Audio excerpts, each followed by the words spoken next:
Start recording. And three, two, one. We're live. Hey everyone, this is Corey with Owasso Live, and this is our highlighting local veterans and military service members segment. With us today is probably one of my oldest and best friends, Case Simpson. Case, why don't you tell us a little bit about yourself, who you are, where you're from, and a brief synopsis of a little bit of your about makes you your life story, man. Oh, well, thank you for having me on. Like you said, my name is Case Simpson. I've been here in Owasso since I was about 6 years old. We came down, and Where'd you come down from? we came down from Tulsa. My parents were there, and then they just had a good home offer down here in Owasso. And back when And they regretted it ever since. back when you could actually buy a house for fairly a decent price. Hey, 80s, baby. Yeah. So we've been down here, and I've been here, and we just went to Owasso High School here. Then went off to OU, graduated from OU, and came back. And What'd you major in up there at OU? What'd you study? yeah, I had a bachelor's in fine arts. So drawing, sculpture, Underwater basket weaving. underwater basket weaving. Very nice. Yeah. It's not a film major like yourself. Yeah, we all can't be great, you know. Yeah. Yeah, but I did that. And then after college, I joined the Army soon after when I was about 25. And I was in the Army for about 6 years and decided that after getting out, we'll get more into that. But I came back. Okay. Came on back. So let's pivot back a little bit to what made you join the military? Like, I mean, what was going on in your life prior to military? Like, I mean, what was the trigger that kind of like made you just decide that this is what I'm gonna do? Like, it seems like you kind of had the art thing going, and would you work? Were you working other jobs at the time? Like, how many years were you out of college? Like, what was going on? What made you kind of pull that trigger? Yeah, it's always been pretty relevant in my life. My grandfather was in the military, but so it was like always kind of prevalent. And my dad, we always watched like military movies and this and that, and it was always kind of like secretly around, like on the underlying surface. But I thought about it when I was 18, and my dad was like, "No, you don't want to do that." I was like, "Okay, I'll listen to you for now." So I went to college, and after college, I'd been doing a bunch of different jobs here and there. Just like I worked at a car wash, I worked at a gas station, I worked at a place where we did custom air conditioning units, and I did like silver soldering and like stuff like that. But there's just a point in my life. I was out of college for about a year and didn't really have much going on to where I was. Didn't feel like I was challenged, you know. Floating between jobs. Yeah, it was kind of just like didn't have a calling to do anything. yeah, it was like surely there's something better than anything that's going on. So I guess I kind of that call to that patriotism to be like a citizen and Service. have that service and wear some kind of uniform and be able to salute the flag and actually serve, you know. It's the United States, like everybody, Greatest country on earth. yeah. It's like I wanted to serve the people. I wanted to do something that was challenging. Yeah, absolutely. So, how did you make your initial reach out to did you get in contact with the recruiter? Did you just like walk up to somebody, or I mean, how did that take place? Like, Yeah, we just walked in the recruiter's office one day. what's the recruiting office? Over in Claremore, actually. Claremore, okay. Yeah, I was living over in an apartment in Claremore, just for a little while, and I was doing the air conditioning, building those, and it was just like, man, this is lame. I was like, what am I doing? So I was like, you know what would be a good idea? Let's join the army. So I walked in the recruiter's office, and man, that guy definitely saw me and was like, I can help you out. How old were you when you joined? I was 25. I was 25, and I don't know, bright-eyed, bushy-tailed, and gullible as could be, and just able to sit down, and he was able to just like feed me what I wanted to hear. He's like, you want a challenging life? Like, let me give you a challenging life. Yeah. He's like, hey. And he sat me down, and I signed a contract for 5 years doing an 18 X-ray, which is Special Forces candidate. Not Special Forces. I was a candidate. That's true. I was a candidate. So I was guaranteed to go through basic as... You mean to tell me they don't send you right to Special Forces right out of basic? Yeah, they basically just hand you the tab. They're like, here, you know. I knew it. I knew it was $2.50 you go, put it on your shoulder. Downhill, man. Standard lacking. Well, they signed you up and was like, here you go.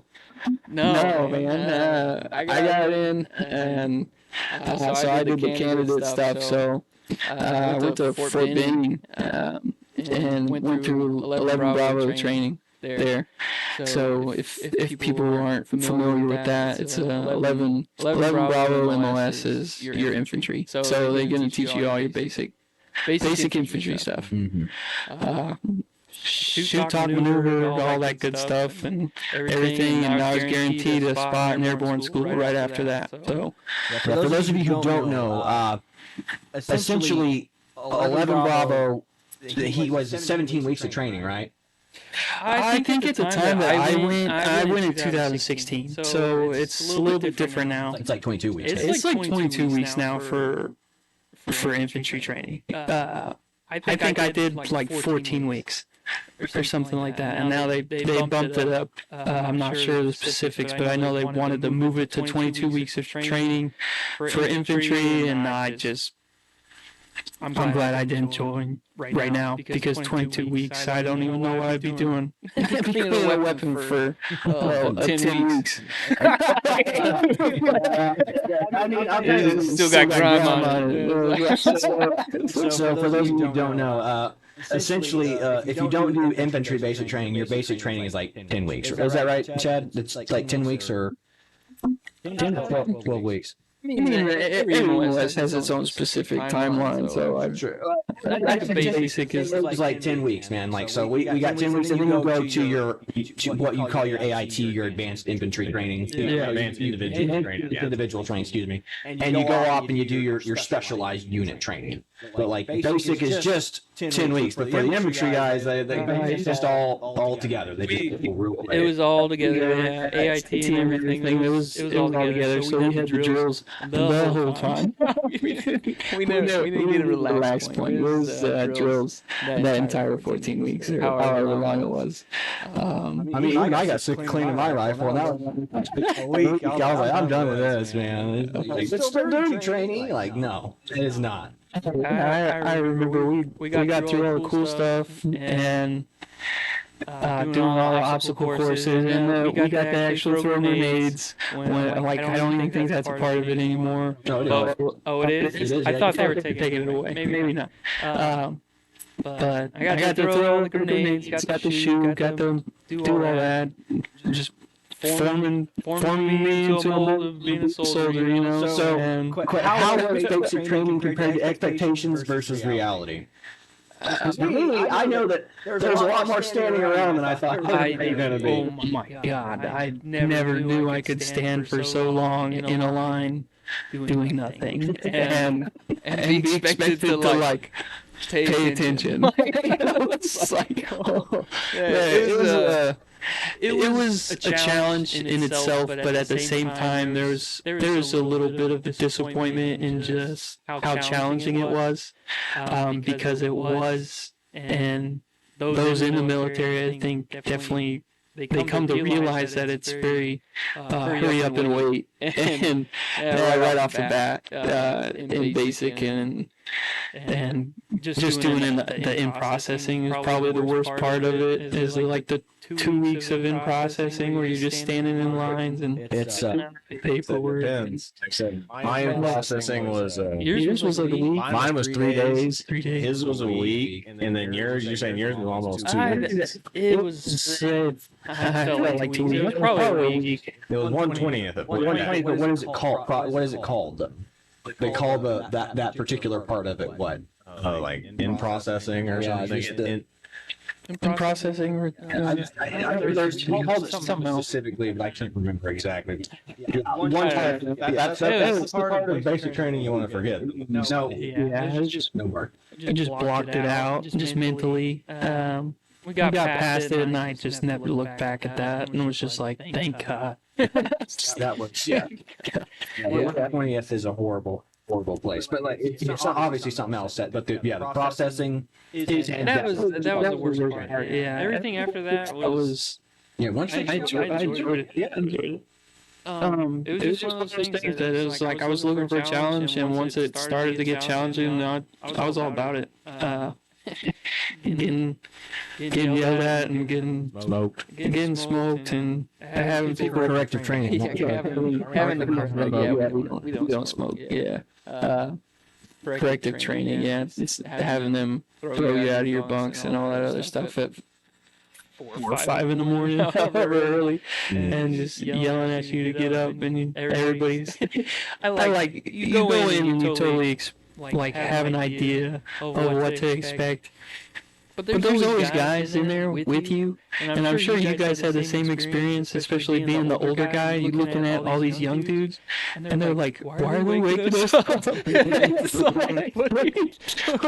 like you know it's coming. Readiness training, bro. What did you expect? It's like you get bombed at 3 a.m. in the morning. Nanny doesn't care. I was expecting it all night. I've been awake for the last 2 hours, man. Just waiting for somebody to come in and start yelling. Yeah, the culture shock is very interesting. Like because you go in if you've seen military movies or any like anything like you kind of understand what you're getting into. But like I said, some of those kids, it's like they just do not. It's just a culture shock the entire way. Like, but for a lot of those 18-year-old kids, like us being older when we were, it is a complete culture shock being away from mom and dad for the first time, having to do make your own bed for the first time. Like, I mean, that's what my whole thing was the first day there was like teaching kids how to make beds and put on their pants right. And I was like, good Lord.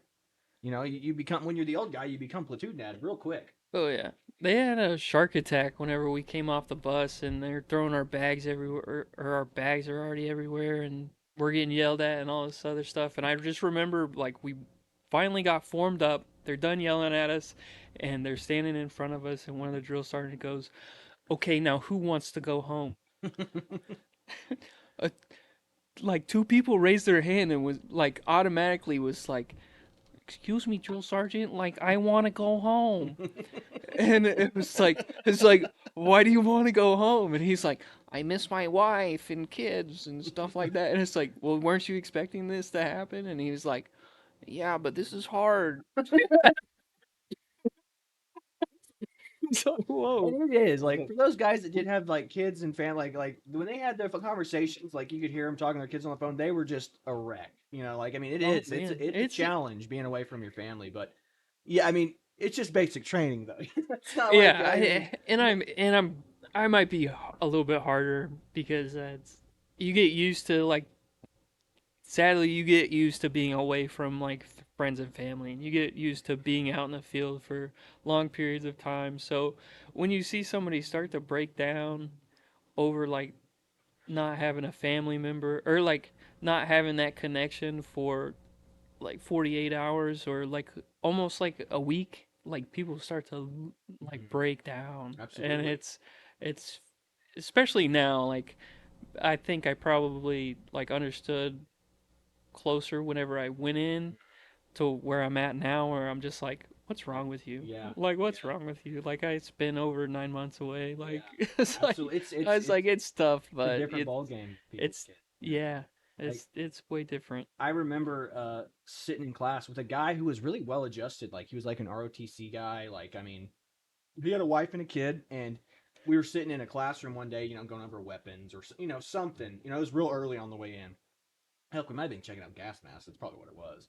But I mean, I just turned around to like pass a piece of paper and like, I mean, it just tears, like, because it's not the loud moments. It's those quiet moments where you're just sitting bored, thinking about when you're tired because you're sleep deprived, and you're just thinking about home. And it's like it does. And I could tell. I was like, I mean, he missed his daughter. I just looked back and I was like, he misses his daughter really bad, And I didn't have any of that. It's like I miss home, but it's like there were times where you hit those lows, but it's like it's not to the point where it's like oh, I'm gonna lose it, But those guys with kids, it's very, very different. It's very different, yeah. Especially like it depends on the mentality of the person or how well that person is good at communicating with others. Because I think you can distract yourself if you're able to get in with like a couple of guys and you start joking, and it kind of keeps like those ghosts at bay, Yeah. It's just kind of like it's like my emotions are there and we're joking and stuff, right? So I don't have to think about that. But those guys that like aren't able to really connect with others, man, those lonely times, those times where you're quiet and you're cleaning your weapons, those guys start crying or breaking down or just not feeling well. I don't know. They're like, I gotta go to the infirmary. we're like, what? Why? I don't feel good. This is actually a conversation. It went a route I wasn't expecting it to go, but I like it. But let me go back. I want to put it back a little bit more. So I know one of your best stories that you told me was like when you got off the bus, and when you were waiting in line with everybody else, and they were telling you to hold your bags over your head. Oh, so if you guys don't know, like when you get off the bus, like you get out and you line up or something happens. You're supposed to hold your bags up, carry your bags, put them over your head, something like that. So I'll let Case go from here, but his story, I died. This is a great story. Yeah. Okay. So.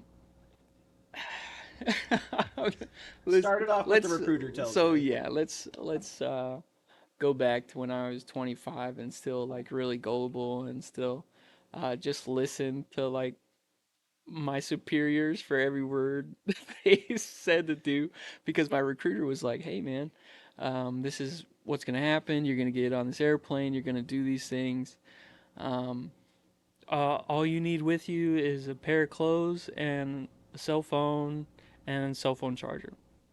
I took that very literally. A lot of people that show up to basic, they have like a trunk full of clothes. They're like ready for like after basic getting picked up at the airport or whatever. They're ready to like go home.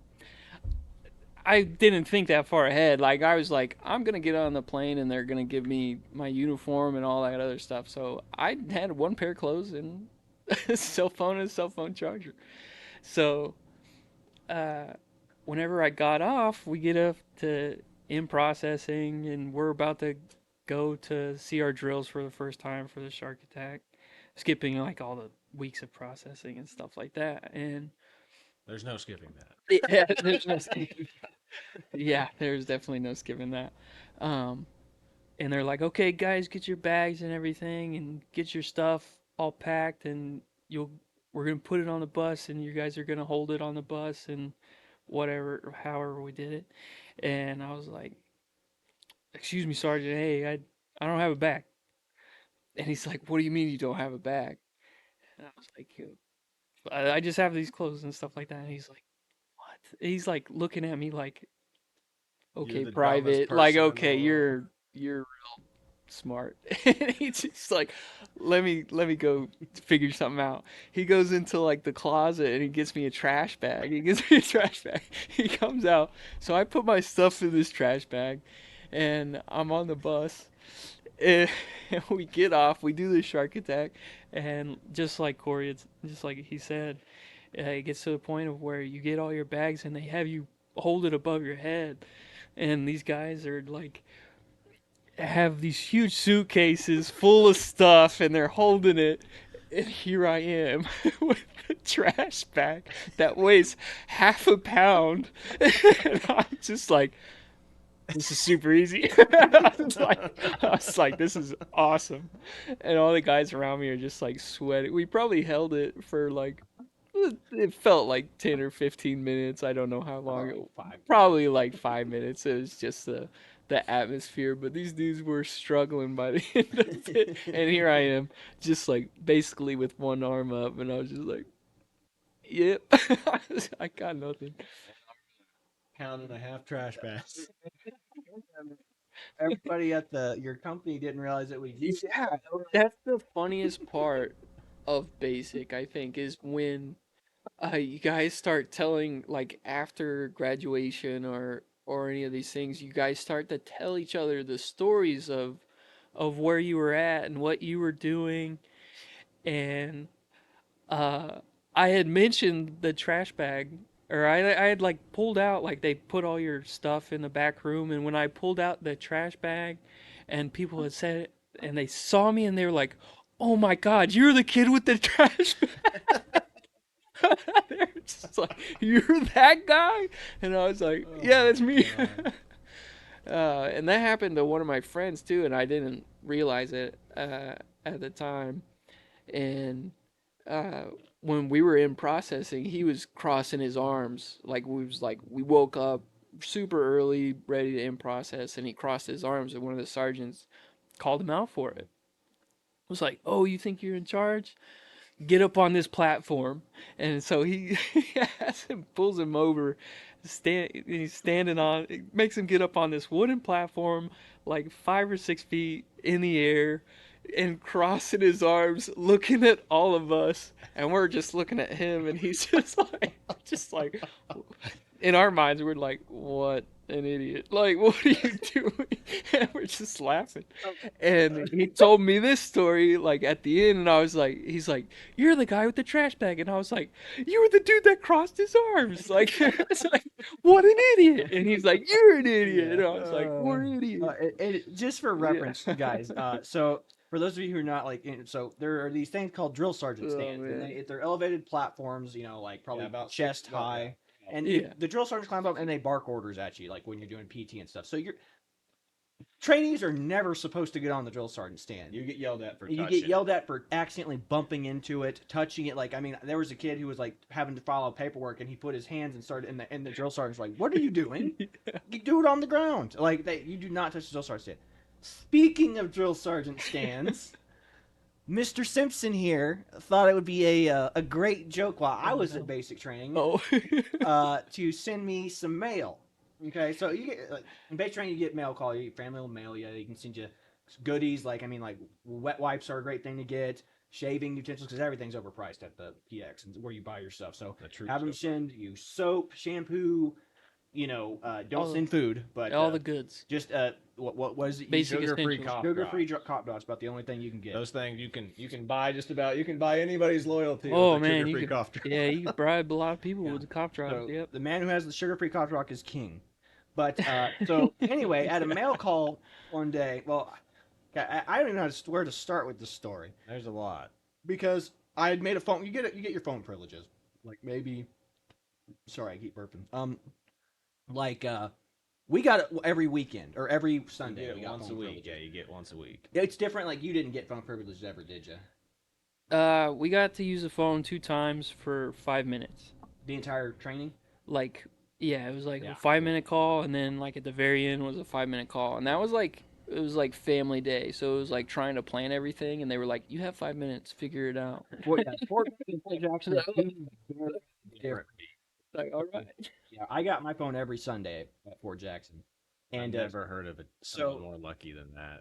I didn't think about it at the time, but I called Case. You actually get like quite a bit of time. We got like an hour or so every If day. it's a holiday, you've got a lot of time. So I called a bunch of people. I called my parents. I called my brother. I called my girlfriend, and I called Case, and just had a little friendly chat with him. He was telling me how it was going, but he was like, "Did you get any mail from me?" And I was like, "No," and I was like, "Oh, okay," and I was like, he seemed awful excited, but I didn't think anything about it.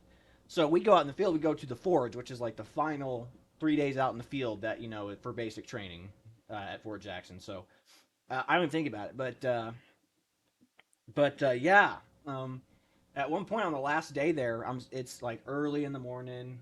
waiting to get chow. Still dark out. Still dark. Like it's the sun's just barely coming up, and I'm sitting on my ruck pack with my entire first platoon, and I mean literally I just hear the drill sergeant screaming like they go Watson, and I was just like, whew, I hope they're talking about the other Watson in the company because they do not sound happy. Uh-oh. And then it gets closer, Watson, and I was like, oh no, it's me. So and they go and they just yell at me and they say, come here, come right here, right effing now, and don't say a word to anybody. And I'm like, well, this can't be good. So I get up and my entire platoon's looking at me like, what'd you do? And I'm like, I have no idea. I've been here with you guys the entire 3 days we've been out in the field. What could I have done? So I run up, and every single drill sergeant, including a lot of the CO, the XO, like they're all just in this giant circle looking at each other's phones. And I was like, I don't even want to go into this circle, but here I come, lonely trainee. And they just go, Watson, come here. And like they show me their phones. They go, what is this? And I'm looking at this little screenshot or this photo that someone took a picture of, and it's mail, and it's addressed to me. And it says Porn Addicts Recovery Society of America or something along those lines. And I was just like, oh my gosh. And I knew exactly who sent it. It is this man right here. Like, he's the perpetrator. And they go, and it was me. So all me. my drill sergeants think I'm some type of sexual deviant, some pervert. And I just go, this is a prank. This is a joke. Like, my buddy in the 82nd sent me this, okay? And thank God, like several of the drill sergeants who were there were 82nd Airborne guys. And like, oh yeah, this is definitely something someone in the 82nd would do. And I was like, thank God. I definitely had to do it. Like at this part in time, like I was already like 6 years in the military from the 82nd. And he's in basic, and I was like, usually I wouldn't just write you a letter, but I'm gonna do it, and which I did it to you. I didn't do it to your brother. Thanks for that. Thank you for that. I appreciate it. Yeah, it was so nice. Yeah. That's the benefits of going first. Yeah. But you told me that you had 82nd drill sergeants, and I was like, bet he's not gonna get in too much trouble if I do this, because he's just gonna say my buddy's in the 82nd, and it's you guys know each other, right? And it's like, probably not. No, definitely not. Probably not. We probably don't know each other. So, anywho, I'm back here, and finally they just look at it and they go, we'll deal with this when we get back, So we have a whole nother night out in the field, so we have to go to our graduation ceremony. So we sleep again before we even get back to the base. We go and we do our beret ceremony, and then we have to march back to base from Hilton Field. So I'm like, it's not even on my mind anymore, because we got like 3 hours of sleep that night, and an entire 24 hours has elapsed since this point. And we've got other stuff going on. Like, we've got our fresh berets on. We're thinking we're cool, And we get back, and they start doing mail call, and I was like, uh-oh. I was like, hopefully they forgot. Yeah, I was like, hopefully they just forgot. But I just assumed, because if certain stuff is contraband, straight contraband, and things like pornographic images and things like that are considered contraband. So I was wondering, since the word was on it, I was like, sure.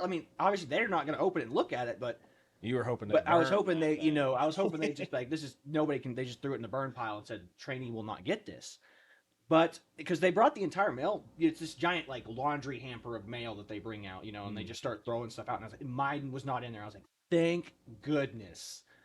And and then another drill sergeant comes out with a special box, and there was only one thing in there, and I could see what it was, and I was like, oh no.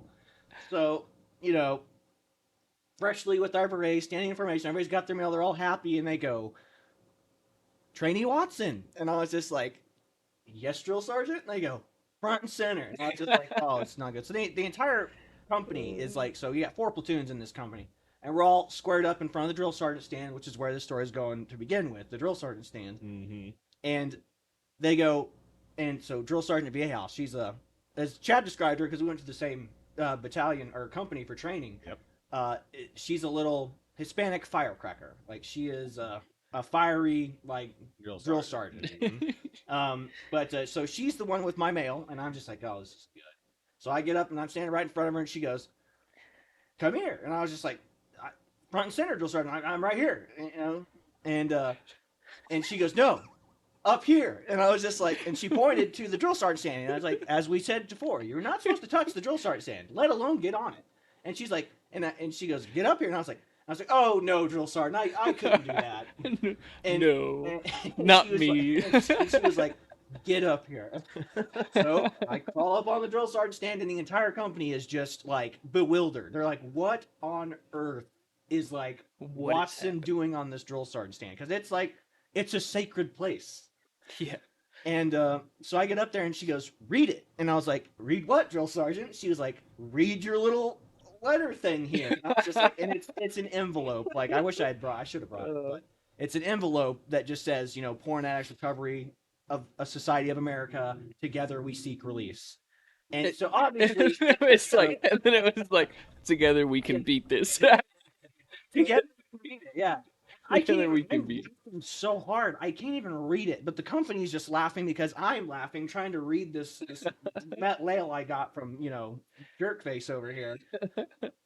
But yeah, no, that was memorable. And then I got off the drill sergeant stand there like, all right, 100 burpees, and I was like, oh, because you have to do your punishment for your mail. If somebody sends you mail, you're gonna get smoked for it. And if you don't get mail, you're gonna get smoked for it. They'll make you do push-ups, and you'll go down, no one, then up, loves me, down, no one, up, loves me. But if you do, if you get mail, they'll be like 20 push-ups, or they'll do 10 burpees or whatever. So I got 100 burpees because of Mr. Simpson over here. Because he wanted to send me a joke letter, and then I showed them that it was a prank letter too, because I opened it up and there's like a joke card on the inside, and I handed it to the. I was like, I told you this was not real, drill sergeant. Like, I am not. I don't know if it actually came through on the letter, but on the inside there was supposed to be a message, and it was supposed to be thank you. So that way, well, thank you for your service. Yeah. But it was also like, if they had read it, I was like, how many push-ups and sit-ups or whatever? How much did this cost you? I mean, that's what it was. That's what it was. So they definitely would have known that it was definitely joking. No, it was a good joke, but yeah, a very memorable way to kind of end basic training for me, because it was. But yeah, not a fun way to do it either. Yeah, not a fun way, but it was a good memory. It was a good memory, that's for sure. And that's the thing about Army. Like, I mean, like, it's the stuff that sucks that you're gonna remember the most and kind of remember fondly. Like, if it's too easy, as they say, then there's nothing. It's just like, oh, we did it. Like, it's the crappy times that you're really gonna cherish and remember at the end of the day. So yeah. But yeah, sorry, we went off on that little tangent about that. So after basic training, you did the infantry school, or the AIT, the advanced infantry training for yourself. So then you went to jump school. Yeah. So you have any really good memories of just infantry training, or just glad to be done cleaning your rifle, or it just kind of go straight to there's so many stories from basic. We probably could have like a few podcasts on that. Just like you said, like the best memories are the ones that like just really aren't that fun, but you look back on it and it's worth a laugh, because I remember just like that. It's like we're all out in the field and we're suffering, and we're doing infantry stuff, and they made us dig like 4 foot, 5 foot, like deep holes, and like to get barricaded in and like set up all this other stuff. And one of them goes to the drill sergeant and says, well, why did we do that? What was the purpose of that? And the drill sergeant, this drill sergeant that we had, he was very nonchalant, and he was just like, he shrugs his shoulder and he looks at me, he's like, I don't know, because F you. He's like, I don't care. He's like, yeah, I made you do it because it's funny. Like, you have to do it. Like, and that's just how it is, and it just makes you laugh. And there's a couple of different stories. I don't know if you want me to spend too much time on that or not. If you got a good one, you might as well tell it now while we're on the basic training portion of this. Okay, I don't. I think anybody knows me that knows me well. I have to tell this story. It's like this is the only time that I ever got my platoon smoked, and I know it was me and my fault. It was definitely my fault. So we're in basic, and we're basically towing the line. So we're all standing at attention in front of our beds, like straight pose, like looking straight forward, not paying, like not looking at anything else. We're basically looking at the people on the other end of uh, the bay that are doing the exact same thing, and we're just kind of looking at each other, right? And the drill sergeant's at the end of the hallway, and we had just done uh, our chemical gas mask stuff, and it got to the point of where we're taking storage and basically making sure the numbers are right. And at the very beginning of this, the drill sergeant had one of uh, one of these guys put the one of the gas masks. He had it put it in the closet next to their office because that's where they were going to store them. So he's like, just put it in there.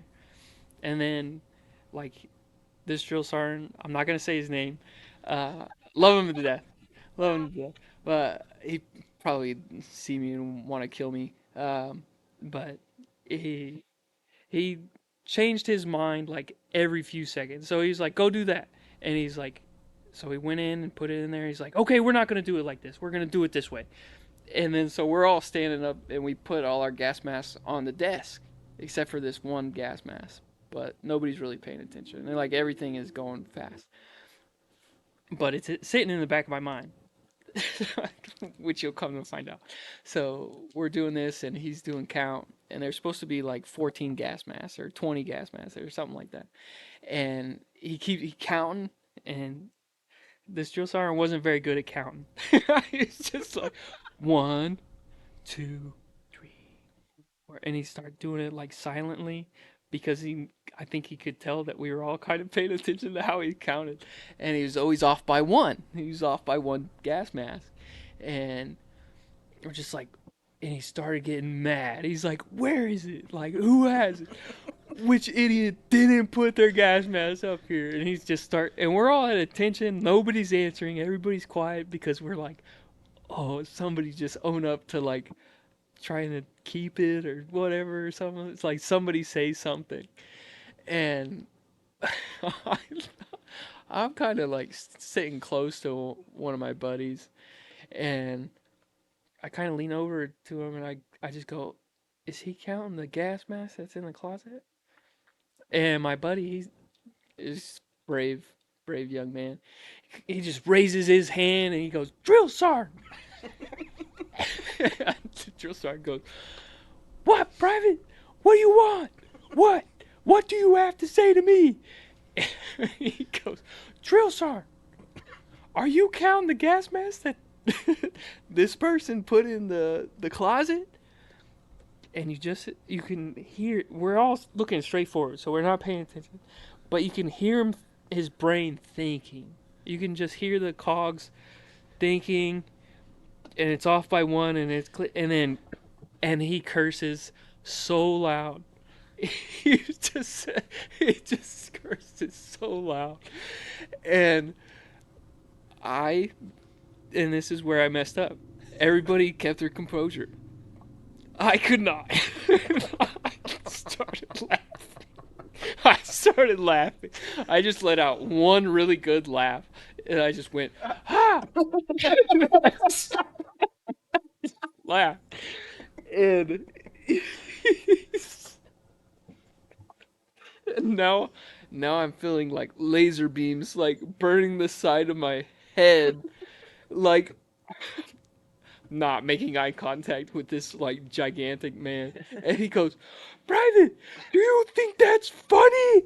Do you think that's funny?" And the all answer I want to say is yes, yes I do. And I'm trying not to laugh. And as you can tell, I can't even keep it together 6 years later, 7 years later. And I just started laughing. And he's like, "Okay, privates, everybody on the ground." And he just decided to, like, he smoked us probably for like an hour. But, like, he made us do all kinds of, like, we were making the walls like literally sweat from like how much he made us like work out. But it, I don't regret it at all. It was the only time that I ever did that, and that was hilarious. So that's probably one of the funniest stories that I have from basic. That's cool. Uh, That's cool. and I loved that. That was hilarious. But after that, we, like you said, like went from basic. We graduated.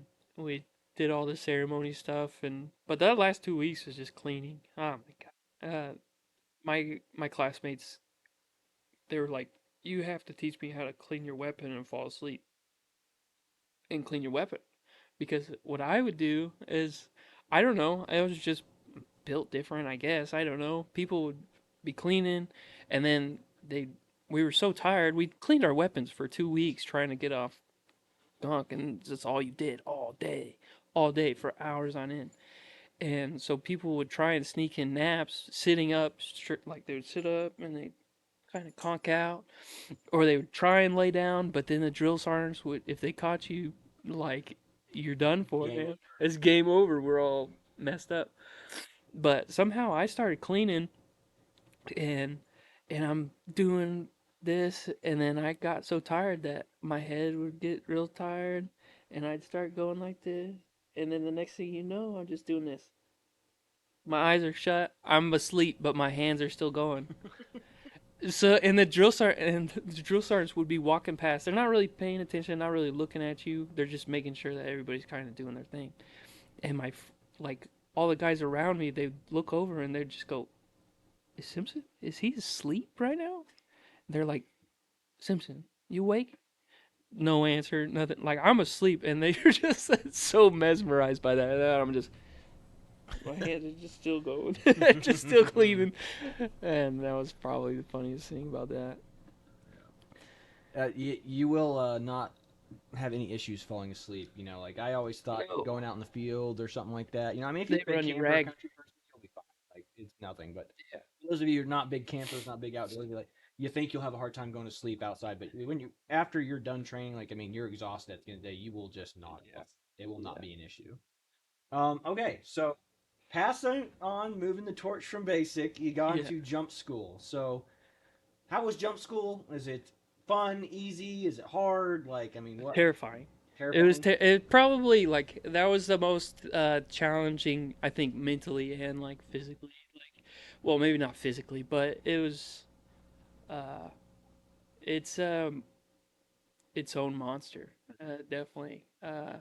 And you being in like these pack sheds, and you got like your reserve on your front, which is like 15 pounds. You got a parachute on your back, which is 35 pounds, and then you got usually a ruck that you're carrying if you're fully loaded out, which is another 40 pounds that you're carrying in between your legs. So you're just uncomfortable, and you got your helmet on, and then like if you have a weapons carrying bag, like that's it's got your weapon in there. That's another like 8 pounds and ammo and all. Like it just starts to add up, and then they have you sit in a pack shed, and even training, like they kind of get you ready for it because it's not as nice as you would think. You think, oh, we're gonna get ready, put your gear on, okay, get on the planes, let's go.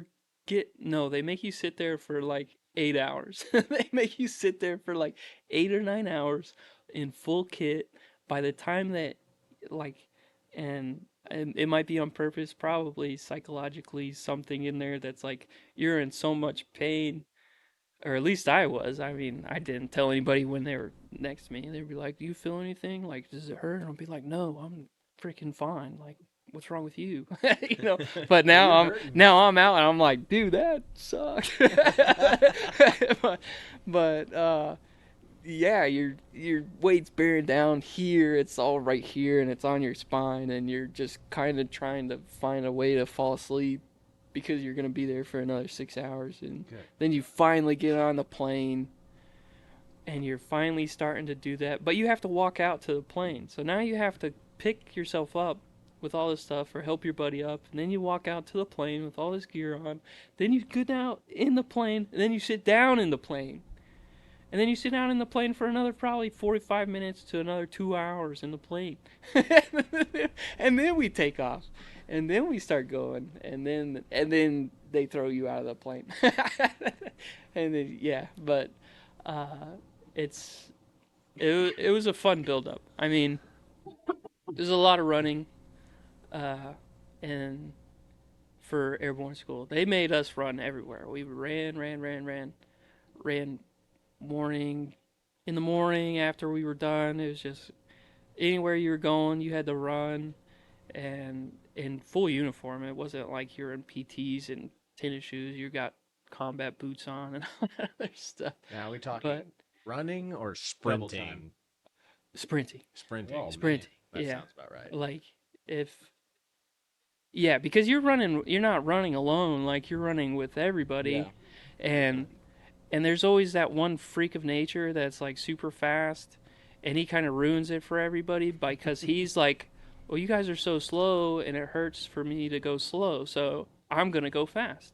And then everybody behind him starts to look bad. We get yelled at, so we have to keep up with him, and he's a freak of nature, so by the end of it, he's totally fine and breathing normal, and everybody else is like dying behind him. And then there's that one kid that falls out, that's little Jimmy, that he just winds up not making it through airborne school because he can't do it, can't keep up with it. But no, it was a good time. It was I see a lot of people get in trouble or get. There was a guy that got kicked out on our last jump. He got kicked out of airborne school on our last jump because of just like the little mistake that he had made. Because it was like you get all your stuff checked off, and they check you, make sure you're totally safe, and they're like, don't touch your equipment. Like, you cannot touch your equipment. This is like a law-abiding order kind of thing. It's like, you can't do it. Like, just don't. And I just saw this one guy, we're on our last jump, about to graduate, and he just takes off his helmet. Itchy, puts on his helmet. Dude comes over, he's like, what did you just do? You just take your helmet off? Get up, you're done, let's go. And he got kicked out. Like, and then our plane got called 10 minutes later, and then we all got on the plane, jumped, and we all graduated. And the dude was like, if he just waited 10 minutes to itch his head, like after we had landed, like it was like, oh man, you were so close. So stuff like that happens. That's crazy. What's the best story from jump school? The best. I think I know what it is, but I think. Yeah, so we've been friends for a long time, so they already know my story. So they're leading me down these roads. The the best story that I have to tell is it has to be the Phantom Pooper, and it's just exactly what it is. It's a ghost that defecates in areas that he's not supposed to. and so every morning we start out with like a mile run, and we get to this one part where we are about to get ready to go to pack shed or whatever, and we're all sitting down, and we're all eating they give us MREs, and we're eating our MREs, and it's like 4:30, 5 in the morning. So it's cold and dark, and everybody's just like, I don't want to be here. So we're eating, and they give us like a 5-minute warning. They're like, okay, you got 5 minutes, finish eating, we're gonna leave. And so that's like everybody's cue is like, oh, we gotta wrap this up. I need to use the restroom right now, otherwise I might not make it to pack shed after like and that's usually how it goes. It's like you gotta run for another mile or so, and I might not make it, so I gotta use the restroom. And for whatever reason, like I remember because I had to go to the restroom that morning, and so I ran up with like 10 other dudes around me because we all gotta go. And we go to open up the bathroom door, and it's locked, and we don't know what to do. We just go, oh no, I guess we gotta hold it. And everybody's like, and the drills are like the sergeants are all calling. They're like, come on, we're leaving. So it's like everybody gets and goes, and we're like, oh man, this run is gonna be awful because there's at least 10 of us that have to go use the restroom.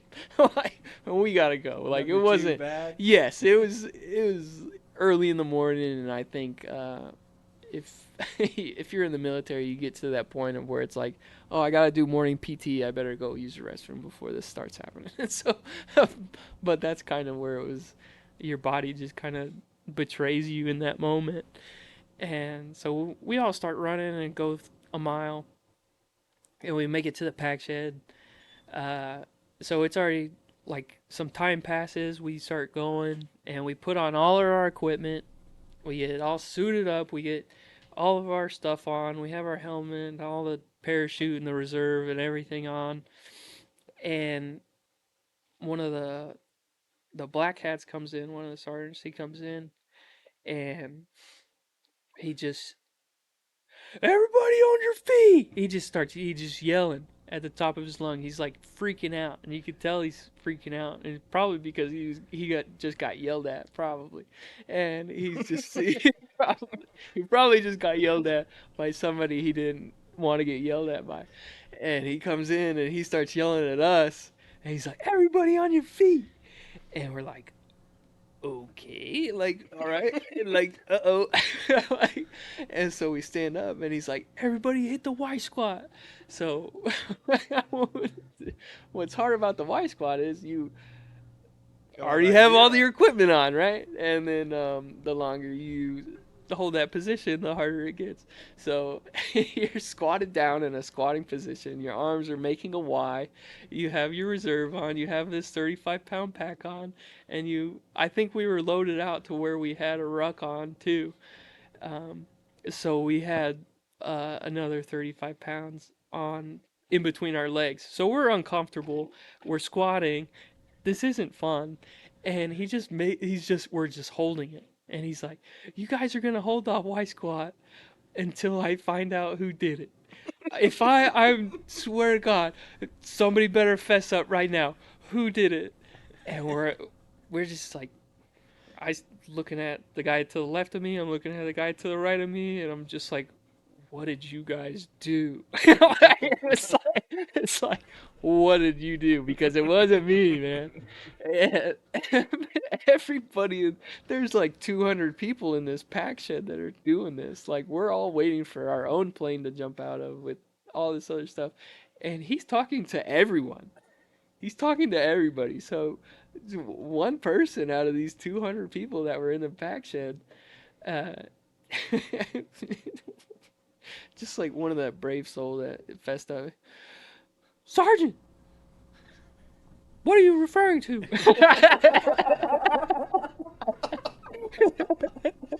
And he's like, we don't know what you're referring to. What are you referring to? And the sergeant goes, somebody decided this morning that it would be a good idea to defecate in front of the men's bathroom. Not in the men's bathroom, in a toilet. It's like in front of the door to the bathroom. It's just like, and somebody was like, well, why did they do that?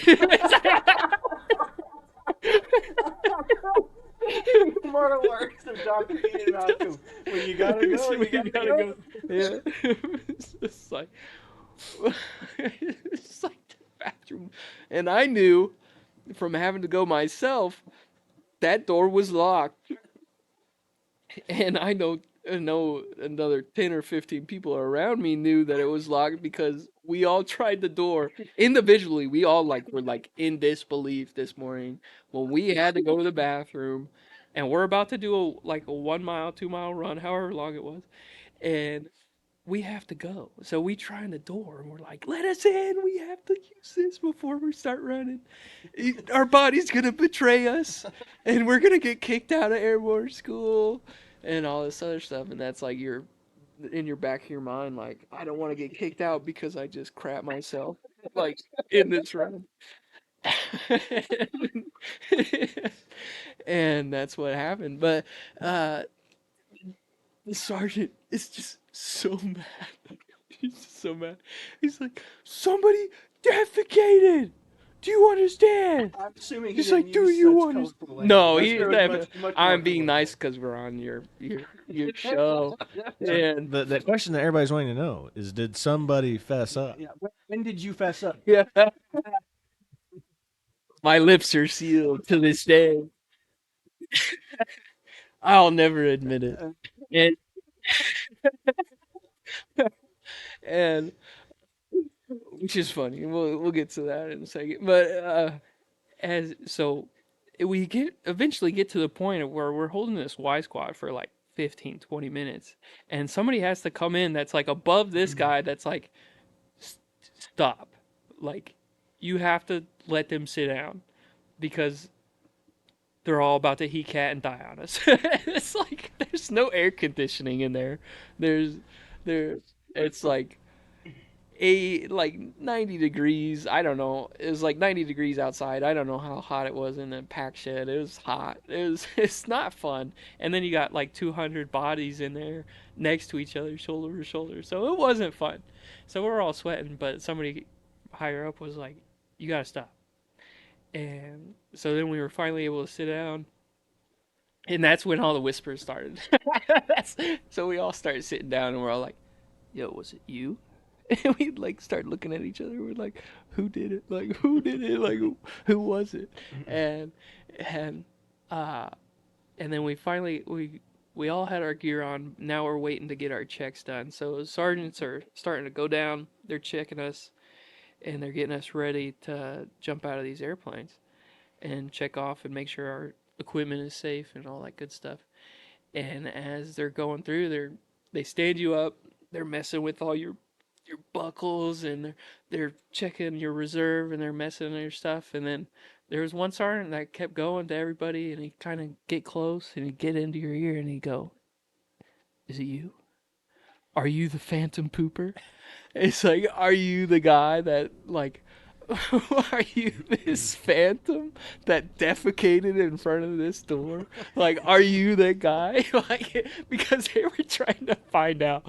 And I know they were trying to find out because in my head, I was like, I don't have to clean that up. I don't have to. That's not my job. I go to school here. Like, I'm not cleaning that up. But somebody has to clean that up. So they were mad. And, so we kept, and it just became this ongoing joke for years. For years, it was just, and it became like it was just one of those stories that became rampant. Like after we left too, because there was, I guess, people talking about it after. Because um, this is like years down the road. Like I told you guys that I came in as an 18 X-ray. I reclassed as a 13 Fox, which is a fire support specialist, which was like a year or so later.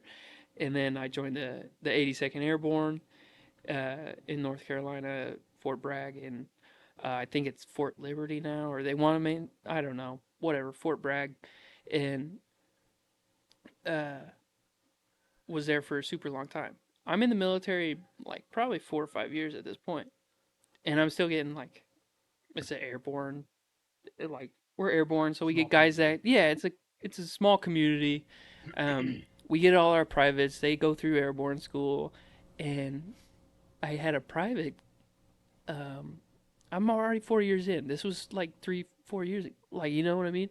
And a guy, like, he starts telling this story. He's like, supposedly somebody crapped in front of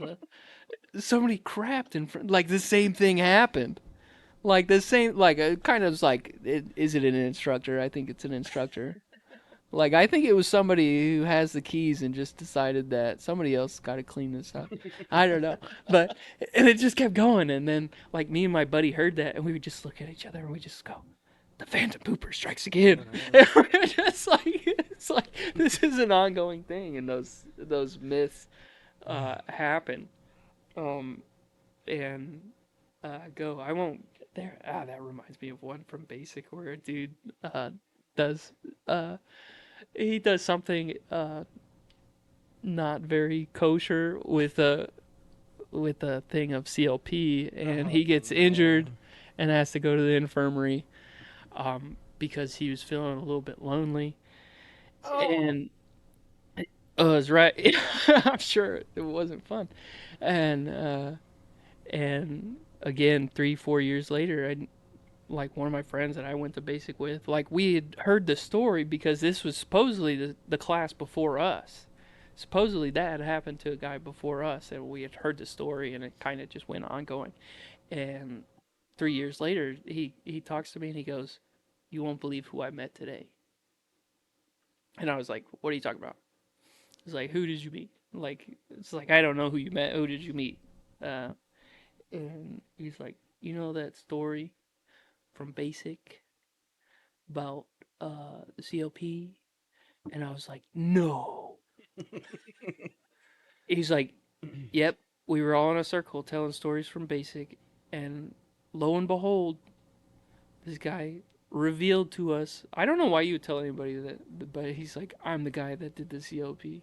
Well, And it was just like, oh, what? if he did that already, It's just he a has no small shame. community. He has no Oh shame. yeah, I know. So it's these things, and I'm sure some of the stuff that you guys experience will eventually come back to you as well. But these stories like start, and I'm sure somebody will be watching this, and they'll be like, I know the that. Phantom Pooper, dude. Like it is like that was a thing. Every unit, every class has. It wasn't me, or was it? I'll never tell. That's how legends and rumors get started. You better be careful. Oh no, it's already a legend. Now it's on a podcast. Oh my god, that's awesome. Okay, post jump school, man. What's happening for you after that? Post home school, went on, started to do the 18 X-ray stuff. So it started to do, um, getting ready, kind of basically. Uh, they kind of let us at this moment in time. We had a very relaxed leash. Like we showed up and we'd go to like the meetings during the day, and then they would be like, "Okay, you're released for the day." And it was basically like, "Go work out, go do these things, go do that." Like we can't really mess with you because uh, somebody got really hurt because of this happened because one of our instructors and stuff like that had done had pushed people to their limit, and somebody wound up like Not surviving. yeah, like going into like a coma. Like it was that bad, because it was like 12 hours. Like Yeah. we talk about getting smoked for like an hour or 12. Like these guys were getting smoked for like, from the stuff that the guys that I talked to, like 12 hours, like a day. Yeah, And selection, and it's it no was joke, not guys. it was not a It's joke. it's tough stuff. Like I mean, like we were joking earlier in the podcast. You Yeah. know, they just hand it. They don't.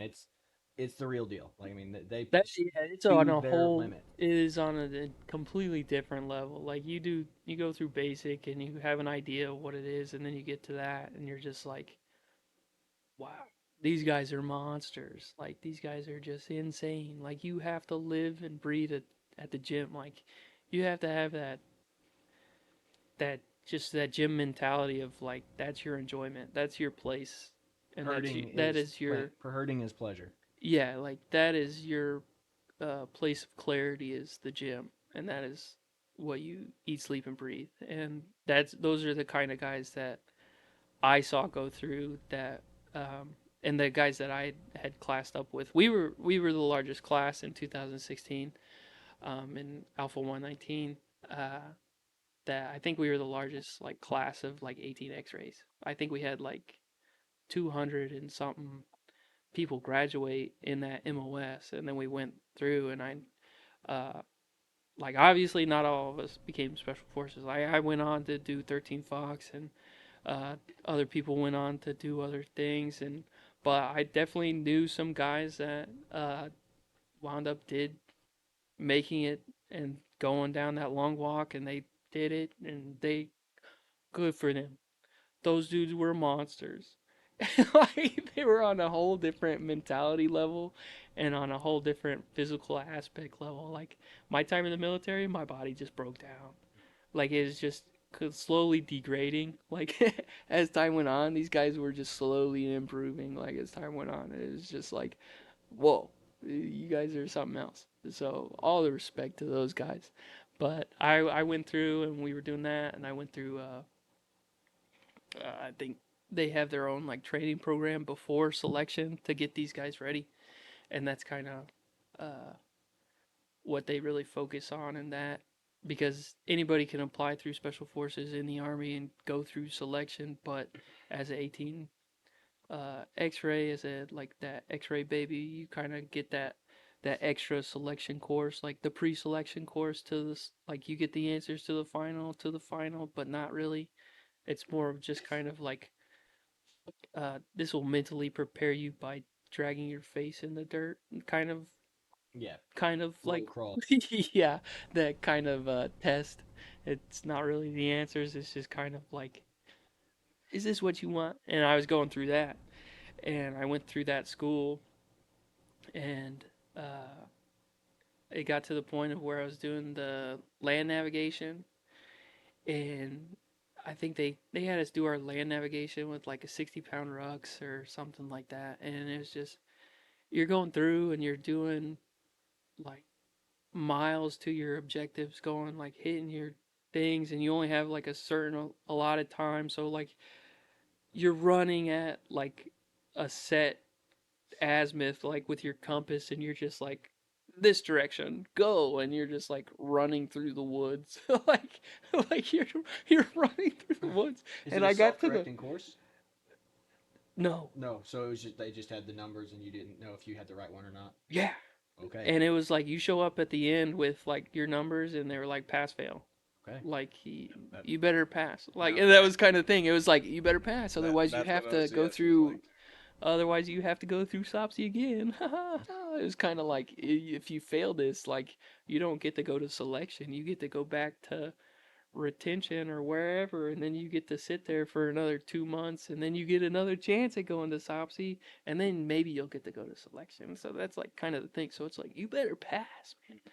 And I think that's like, it got to that point where I was just like going through the woods, and I that was the moment that I was like, maybe this isn't for me. I was like, I just hit I'm looking around in the woods, this heavy pack on, and I was like, what am I doing? It's like, what is going on? Like, I don't think this is for me. Like, and some people are all about it, and I love that, and I love that people are for that, and mad respect to those people. Uh, to me, I finished SOPSI. I actually did pass all my land nav, thank God, because I went on to be a fire support specialist, where I actually had to I had to apply land navigation and apply to those things to speak to mortars and artillery. So I had to be fairly accurate. So that actually kind of worked out.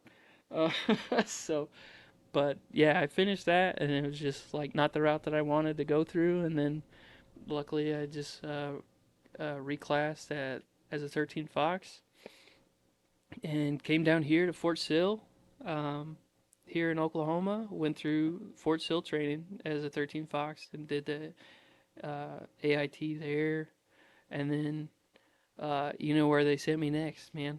Yeah. Right Fort back, Bragg. Fort Bragg, baby, airborne, and that's where they sent me, the 82nd, and I was there for 6 years. I loved it, jumping out of airplanes and all that other stuff. There's a lot of good people, a lot of good times, a lot of good memories, a lot of not so fun memories too. It's not all sunshines and rainbows, but it's mad respect to everybody before me and everybody that's gonna come after me, and uh, thank you guys for doing your part. And like, I know we've been talking about it since we were in high school, and you know, it was just never too late, you know. And we're So in it to win it. any specific good memories in the 82nd that you want to recall or talk about? Talk or- about deployments. Yeah. I mean, you Oh, can go into yeah. deployments too, but I was just saying, like, Yeah. just in general, like an overall encompassing, memories of the 82nd. Like, 82nd, man. It's like its own beast. there's like so much good and so much bad in of itself.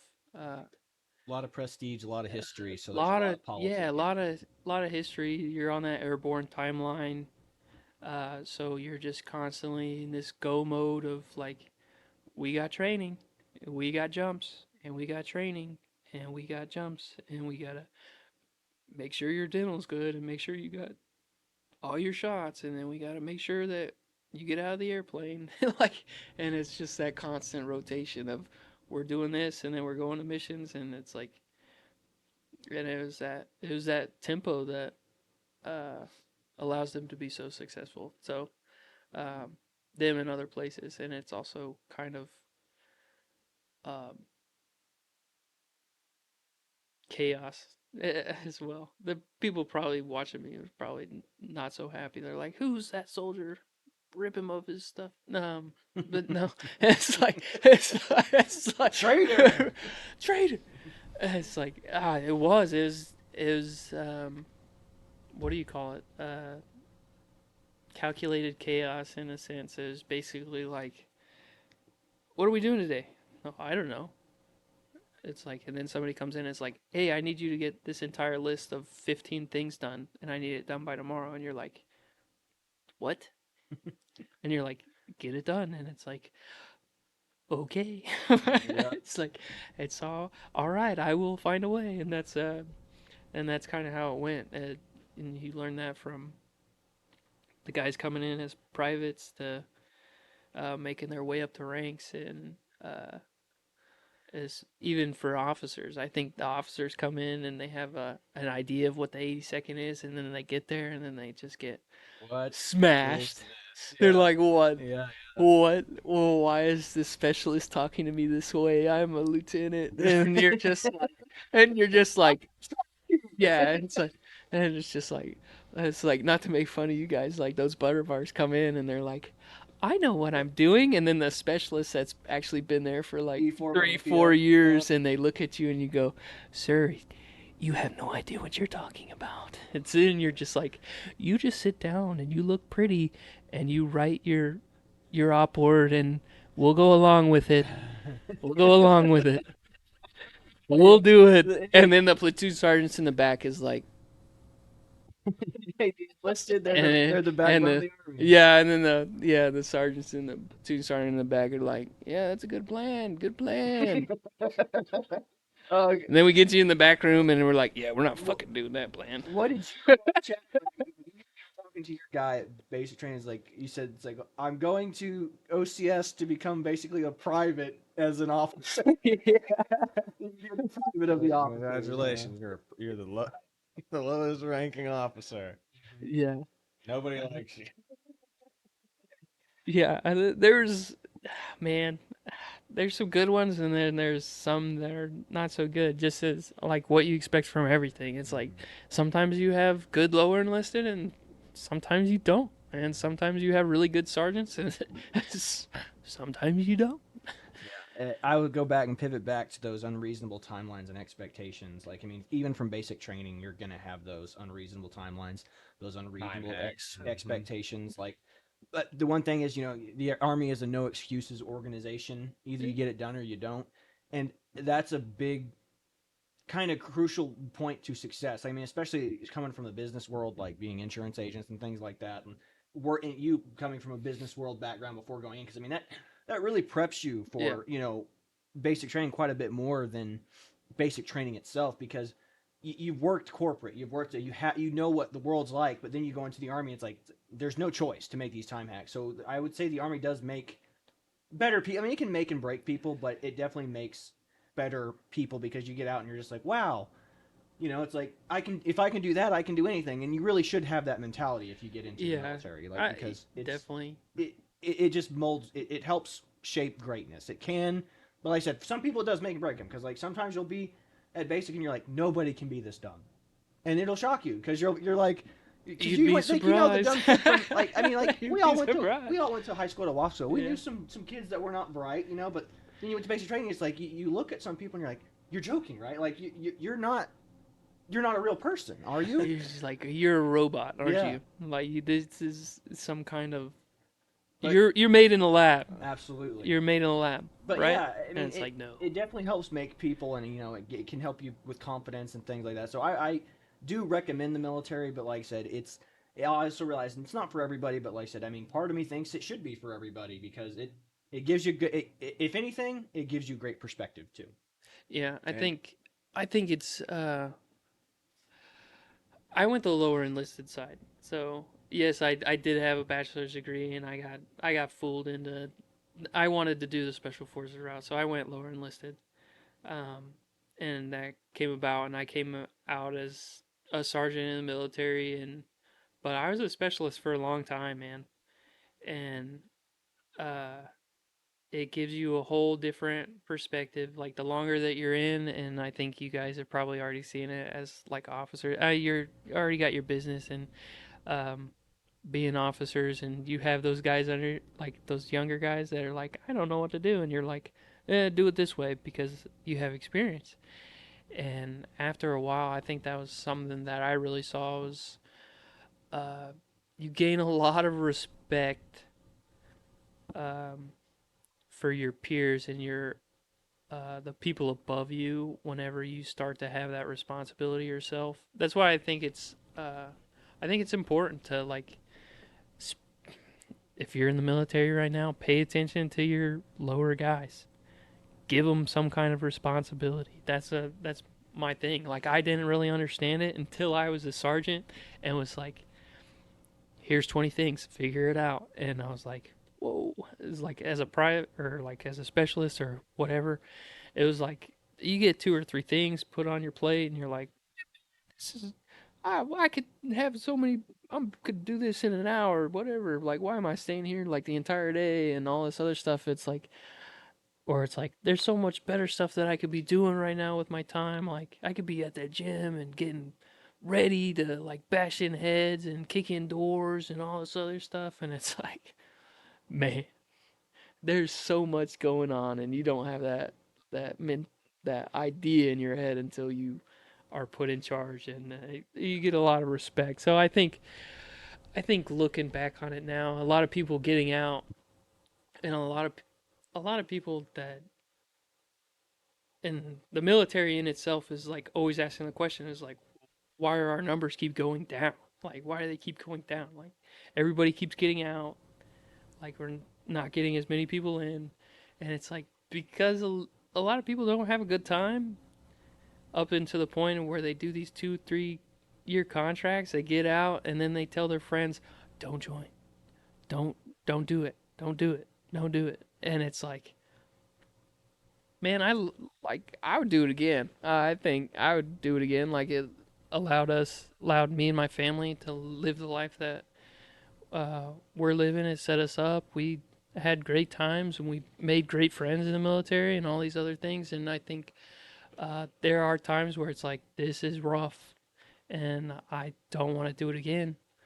But at the same time, it's just like, dude, everybody should want to do it. You know what I mean? Yeah. It's like everybody should want to serve and have that kind of just to get your mind in a spot to where you're actually pushed in this society, especially like in the economy how it is now. It's like it's I feel like a lot of younger men these days, it's like you're not yeah, it's and that's kind of how I was. It was like I got to the point where I was like, I don't feel challenged.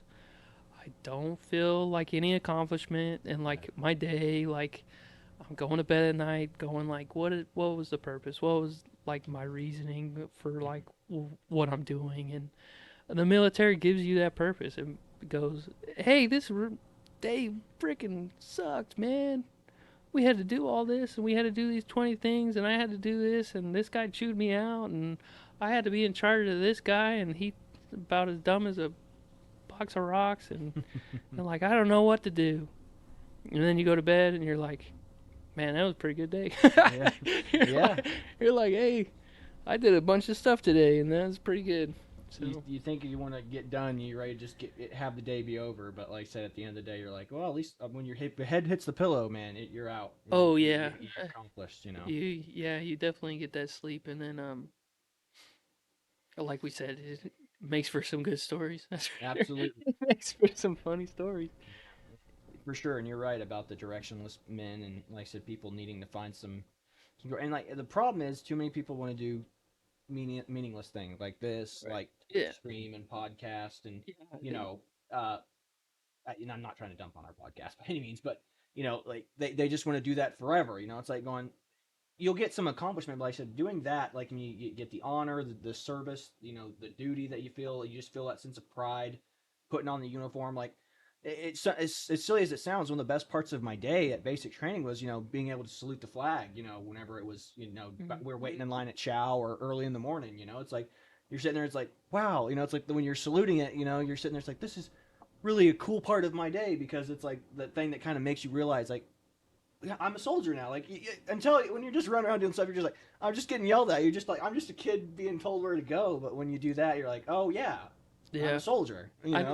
I think that was like one of the things that hit me the hardest. I think was like, oh, I'm finally getting out. I'm gonna get my DD 214. I'm done. And we walk out the gates and all this other stuff. The next day, I was like, I don't gotta put on my uniform. And then you kind of just like, I don't have to put on my uniform anymore. Mhm. And it's just kind of one of those like, it's that bittersweet. Yeah. It's like, all right, in the moment you're like, all right, hey, I did my time and all this other stuff and I enjoyed it and great. And then you get out and you're just like, wow, I don't get to have that times with the boys anymore. I Yeah, don't get to have those moments. We got to look at it like this through society from now on. It's too many people like I have to do this. I've got to do this. Like look at it like this. I get to do this. It's like whenever I get up, Yeah. I get to put on the uniform. I get to be what I wanted to be. I get to be a soldier. Yeah. But I would say another thing would be what you were talking about. Like you meet great people in the military. I mean, like Wonderful people. all of my just regardless of how mean black hats and your drill instructors are, they were all really pretty They're cool pretty people. cool. Yeah, they're Your pretty black cool. the black hats at OCS Phase 1, all of them I liked all of them. The majority of my drill sergeants I liked. There are some of them I was like, I'm glad I won't see you again. But that's like one. I really like you meet some of the great. I think you put it really well the other day. No, it was like we were watching like a TikTok video or something. It was like you'll meet some of the coolest people in the military that you'll never speak to again. Yeah. It's pretty incredible. Like you'll go to these schoolhouses and you'll just click with people and you're just like because you're in the suck together. You're doing all this because every schoolhouse is a kick in the teeth. That's what you were saying to me. And it's like Yeah, you're it's gonna go just to OCS Phase 1 and Hey, it's gonna be terrible. Like Yeah. and it wasn't that hard, but like I said. Just the yelling and the walking around carrying your bags everywhere, it's just a kick in the teeth, and that's how training's supposed to be. It's readiness, preparedness. It's Yeah. like you're getting prepped for these hostile situations, and they know how to put the stress on you. Yeah. So it's like I could teach you this in 8 hours, but I'm gonna make it a 2-week yes, course, yeah, and I'm gonna make it suck really bad. Mhm. And why? Because F you. Yeah, pretty much. Just like my drill sergeant said, it's like, why are we digging this hole? I don't know, because.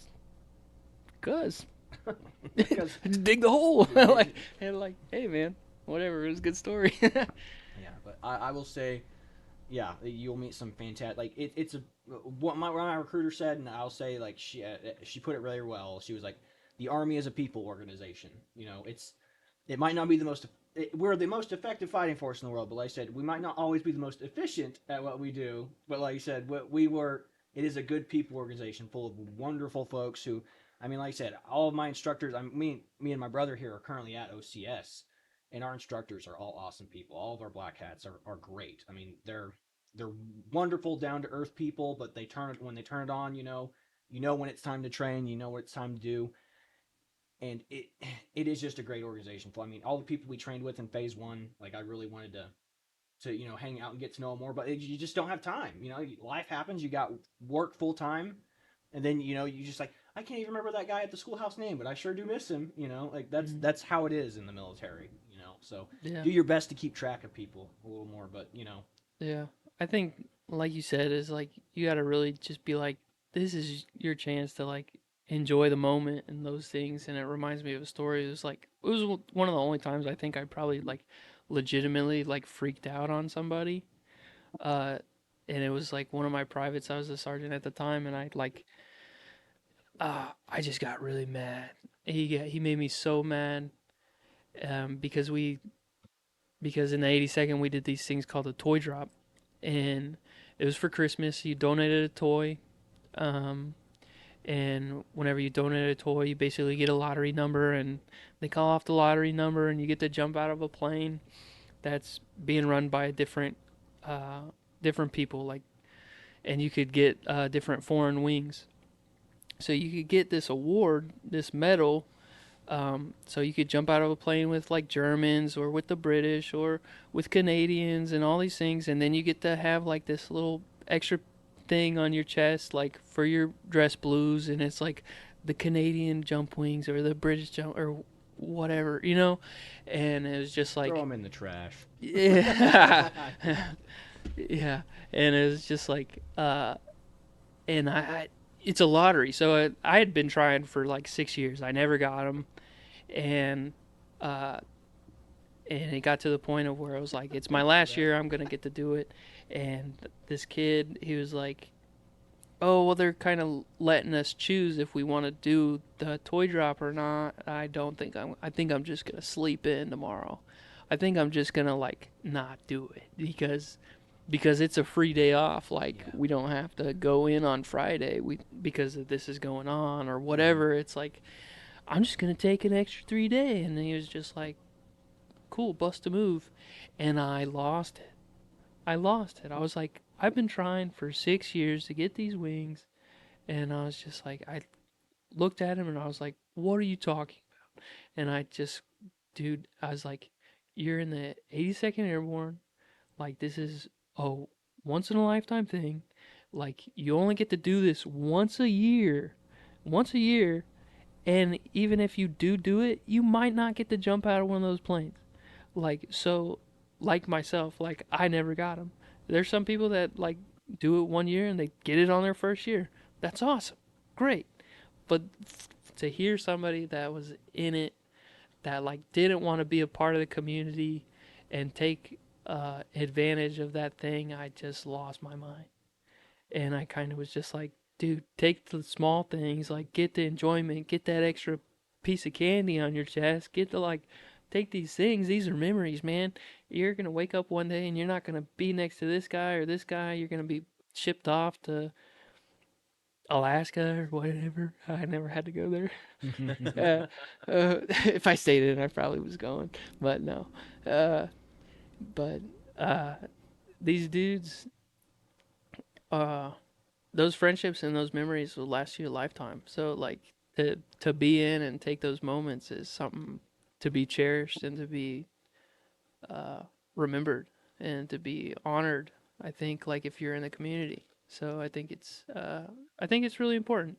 I do, honestly. And I left him on that, and he was like, "You're right, Sergeant. I think I'll go tomorrow." I was like, good for you. And I think he got him like the next day too. I think he wound up and he got him like awesome. on his first time, and I was like, That's hey, it, man. good job, bud. But it also, I'm proud of you. It goes to show like, you the it should have been me. priorities of like No, younger it's like, guys versus it's like, great. you're just so desperate for that day off. Yeah, you get in the blinders on, Yeah, man, and you you're do. just like, I'm exhausted. I don't want to do anything, and you kind of lose that picture. That's why embrace the suck is a very military thing. Like you got to get out there and like it might not be fun, but you might it's like what they say in it's what Alfred said in Batman, right? The Dark Knight. He's like it's like maybe if you start to pretend to have fun, you'll start to have a little. So that's kind of the army life. You know, pretend you're having fun, and maybe you'll start to have a little. So Yeah. I think that's it. Do you have any more? Do you have any dad advice or anything you want to say as like kind of a sign off here? Or Man, dad advice. I mean, that was what you just said was pretty great. Like Yeah. I know I'm kind of throwing you on the spot. Dad advice or just something. It doesn't have to be dad advice. It just be Right, something you want to yeah. throw out there and say, hey, it's like what like I mean, it can be military related. It doesn't have to be military related. Just whatever you say. I know all my people in right now will just enjoy me saying this. That, hey, thank you for your service. so I appreciate it. No, I really do. And I think it's just important. Try and strive. Try and learn those small things whenever you have a time, because it's like you're held to a certain standard, and it's going above the standard that is really appreciated from your the people above you. That's going to get you recognized from the people above you, and it's going to push your career forward in a positive spot.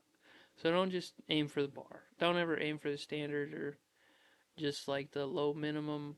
Like, yeah, I'm going to do the minimum because I can, because then I can go home. It's like, yeah, you can, or you can not do that and actually be really great at something, and then you get recognized at that. And I think a lot of the guys that were under me, which I'm super proud of. I'm going to call out a few people on the 82nd that I've seen just like from Facebook posts and stuff like that that were previously my privates, or I saw them on Instagram. That's where I saw them at.